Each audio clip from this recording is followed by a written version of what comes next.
Hey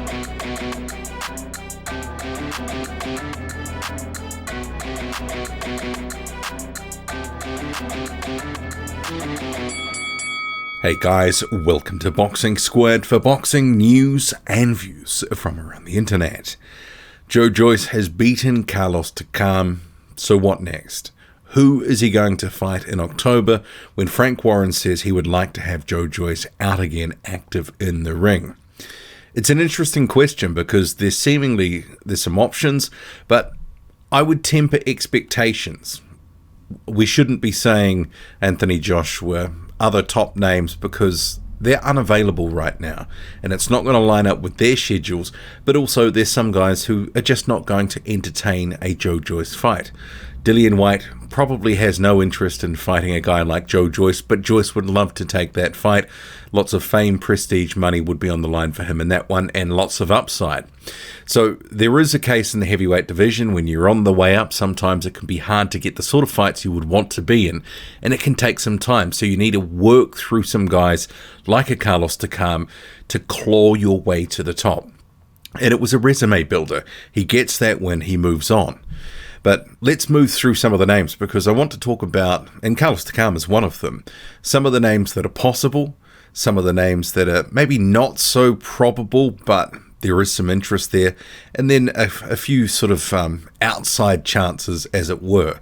And for the purposes of this video, I'm not including also someone like a Derek Chisora, who hasn't in the past been willing to face Joe Joyce because he wanted ridiculous money. So that's not a name that I think is realistic.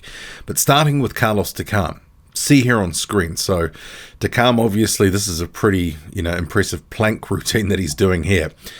He was pretty unhappy with the way that fight ended with Joe Joyce, saying basically, the referee shouldn't have stopped it and he was managing himself and etc. He was still in the fight, aware of what was going on, and he was using his experience. And that's something that they've sort of highlighted in a press release, etc. So Carlos Takam, where is his quotes there? Because it talks about him being alert and able to defend himself. He didn't return punches, and referee Steve... Okay, here we go. Joe Joyce was punching at me, yes, but I see that he was getting really tired, so I tried to keep my hands up. That was my strategy, to come back after he was tired and put him out. He stopped the fight and I asked the ref why. Why? I used my experience. I know that what I'm doing, but he stopped the fight.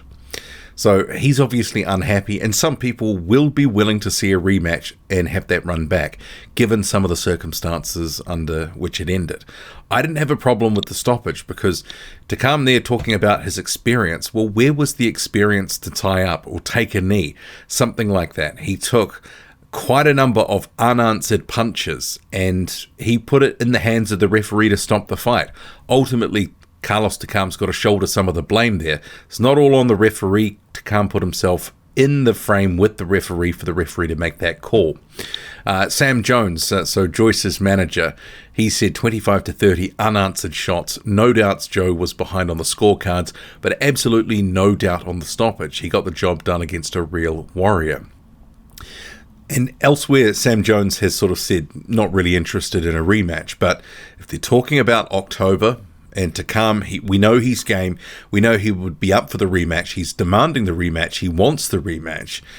It could happen. We could see it run back, but I think the result would be the same.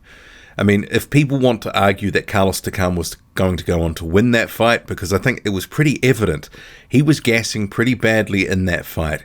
Heading into that 6th round, he looked pretty fatigued. And actually, somewhere in this press release, he talks about Joe Joyce basically being the one that was tired out, which I think is maybe sort of just stretching things a little bit.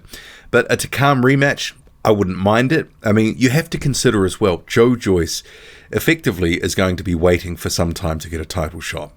Even though in the lead up to that fight, they were really building it up that Joe Joyce, if he won, a title shot next or soon, inevitable, coming, face the winner of Usyk, Joshua, etc. Let's face it, it's going to be a long time between drinks before he gets a title shot.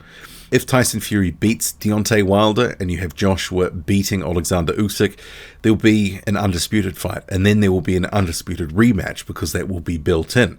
That will take out basically all of 2022. Let's face it, these guys only fight a couple of times at the best of times. So in other circumstances as well, you've got a couple of things that make it at least probably a year away, best case scenario. So he's probably going to need to have a couple of fights between now and then. And it's probably not going to be the guys that are in the top 5, probably not going to be some of the best of the bunch at the PBC, probably not going to be some of the best of the bunch at Top Rank. It's going to be a number of, decent high-level resume builders until he gets a title shot. Some of that will be risk and reward, but also they'll struggle to get opponents to basically give Joe Joyce the rounds that he needs. So Takam, even though Sam Jones has sort of said, well, probably not going to happen, it can't be discounted entirely. But a name that Jones has mentioned, because someone said to him, Joe Joyce versus Luis Ortiz, anyone? And Sam Jones said, no problem. How realistic is that? Because I don't see Ortiz coming to the UK. Ortiz will want to be in bigger money fights. Let's face it, Joe Joyce is still building his profile, and they're going to make a push to try build him in the United Kingdom, build a fan base, which, he obviously is known to a degree, but he's not a massive star in the boxing world in the heavyweight division at this point. But in terms of the Ortiz fight, I'd like that. That's been long talked about. Joyce and his manager Jones sort of talked that up for a couple of years. And then Abel Sanchez, who was training Joyce at the time, kind of scuppered it by effectively saying, no, Joyce wasn't ready for that fight. That was back in, was it 2018, 2019, something like that. And here is a picture of a face-off that they did. This is a couple of years ago. So although I like the fight, unlikely to happen. But one that could happen, and this is from the EBU website. So Joyce is the European champion. Marco Huck, he is the challenger. And this is a fight that's been ordered by the EBU. And actually the EBU wasn't happy with the Carlos Takam fight, saying ahead of it that it wasn't happy with that actually happening. It wanted another opponent. And I don't think we saw that belt actually on the line in that fight. So you've still got Marco Huck hanging around here. And there was a purse bid at the start of July, and that was won by Marco Huck and his team. And this is the post from the start of July here. So basically saying that they won the purse bid, yada, yada, yada. It's going to take place, the fight in Germany, if it goes ahead. And after that fight with Joyce and Takam, Marco Huck said, in the fight here, the Joe Joyce definitely didn't get fame. I hope that the Englishman will now fulfill his promise and get in the ring against me.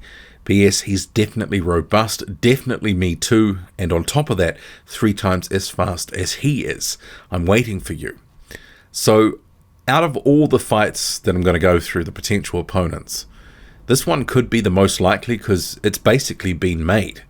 There was a purse bid, there was a split, and it's been agreed in terms of, they went through the purse bid process and Marco Huck and his team won it. It's whether Joyce and that want to take that fight now. Because obviously, if Marco Huck's having it in Germany, well, then Joyce isn't going to be at home. And at the moment, the way that they're looking to build Joyce, it would seemingly be that they want to have him in the United Kingdom fighting in front of fans and build them up potentially for a fight against either Joshua or Tyson Fury or whoever's got a belt, potentially have a fight in a heavyweight title fight in the United Kingdom at some point. So it doesn't make sense to go through with this fight. Yes and no. And the yes part is Marco Huck is another good sort of name for the resume. It's another resume builder fight. Marco Huck, who was a very good cruiserweight, obviously one of the best, but now definitely past prime. He has had some fights bouncing around between heavyweight and cruiserweight, mostly at cruiser, of course. But he would still be a decent name. He would go some rounds with Joe Joyce, but Joyce definitely would be the favourite. So I don't mind it from that standpoint because if Joyce is waiting and he can't attract big name opponents, and let's face it, they really haven't had any luck on that front to a huge extent so far in his career. Remembering they wanted to, right from the get-go, race him through and have him in big fights pretty much from the get-go. They've had to build him a little more traditionally than they probably would have wanted, but some of that's because they haven't been able to get the guys they want to be in with. And that's not all on them. They've got to have the opposing fighters actually agree to get in with him. So I don't mind it, but it's not the fight I want to see, but it could be one that happens. But the fact that it would be in Germany might actually preclude it happening altogether. They might go, okay, well, we'll drop the belt. A guy I wouldn't mind seeing Joyce in with, and I've seen a number of people mention his name, Otto Wallin. He's proven he's a solid fighter where he put in a very good performance against Dominic Breazeale, although a shop-worn Dominic Breazeale Also put in a credible effort against Tyson Fury. So that would be a decent opponent, and I think potentially gettable. He's not linked in with one of the big promoters. He's with a sort of mid-tier promoter in Dimitri Salita. It's probably gettable, not tied to a TV network. So that's an option. I don't mind that fight as well. In-house, maybe Nathan Gorman. Nathan Gorman could be a stopgap measure for Joe Joyce, and I think people would heavily favour Joe Joyce to beat Nathan Gorman. But Gorman showed some signs of life in that comeback fight against Pavel Sauer, but it was Pavel Sauer. But if Frank Warren at a push, I could see him feeding Gorman to Joe Joyce for Joyce to have some activity. I could see it happening. And I think Gorman himself would, with his boxing skills and acumen, he would think that he's a shot in that fight. Although I think he would ultimately get worn down and taken out. Another guy, an outside possibility that's got some ties to Frank Warren, is Zan Kossobutski. So he has, this was a deal that was established with Frank Warren a number of months ago, and I did report on it at the time. He does have a tie-in now with Frank Warren. So that's an outside shot, and Zan Kossobutski does have some rankings. So he's got the WBA international title. He's a talented southpaw.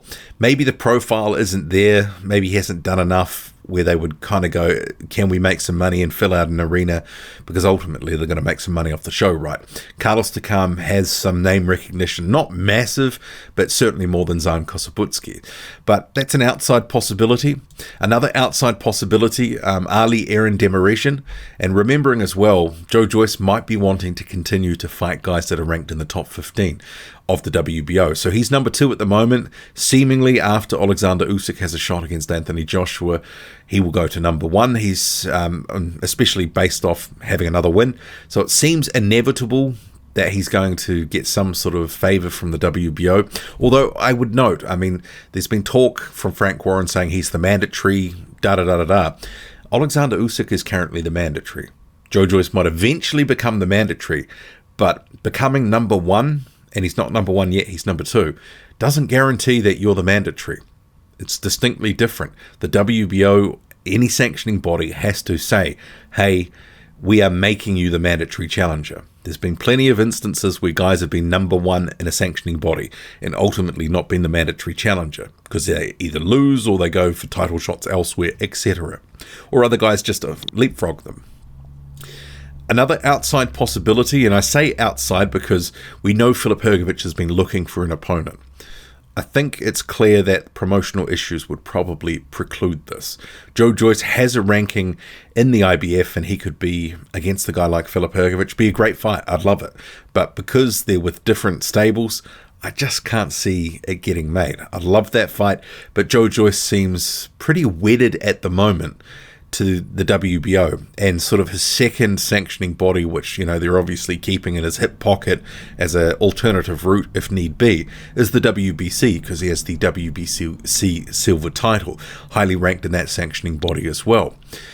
Tony Yoka, another outside possibility. He's got some rankings in different sanctioning bodies, and obviously the rivalry from the amateurs and the Olympics, where Yoka somewhat controversially got a decision over Joyce. So I love that fight. I'd love to see it in the pros, but I think it only happens if there's a title on the line. They're seemingly at the moment, Tony Yoka and his handlers are content for him to be brought along at a certain level, fighting at France for the most part, and then they want to bring him to America, hence the ESPN co-promotional deal with Bob Arum and ESPN, etc. So outside possibility, but probably unlikely, and especially not at a couple of months' notice, and Yoko's got a fight coming up as well. But that's a fight I'd love to see, and within 2 years, it's a distinct possibility. Maybe 3 years is more realistic in the heavyweight division. And another outside possibility, Ajit Kabayel. But given his recent level of opposition and inactivity, he's just fought Kevin Johnson. We may not see him again in 2021. He's had his annual fight, and even then, the ambition fighting Kevin Johnson, probably not going to leap up to face Joe Joyce, let's face it. Although the movement of Kabayel would be interesting against Joyce, but Joyce's engine, it's something different. But if I was to hazard a guess, I think Marco Huck, that's possible, But if they're really going to get him in October, and it's probably going to be the UK, it's more than likely they're going to have to put their hand in the pocket to pay someone at least of a Takam level. Perhaps they will drop back down. Perhaps it'll be someone below the level of these guys. But, at a pinch, don't be surprised if they feed Nathan Gorman to Joe Joyce. Drop a comment loud and often. Hit like, hit subscribe. Follow me on Twitter, boxing_squared. I'm out.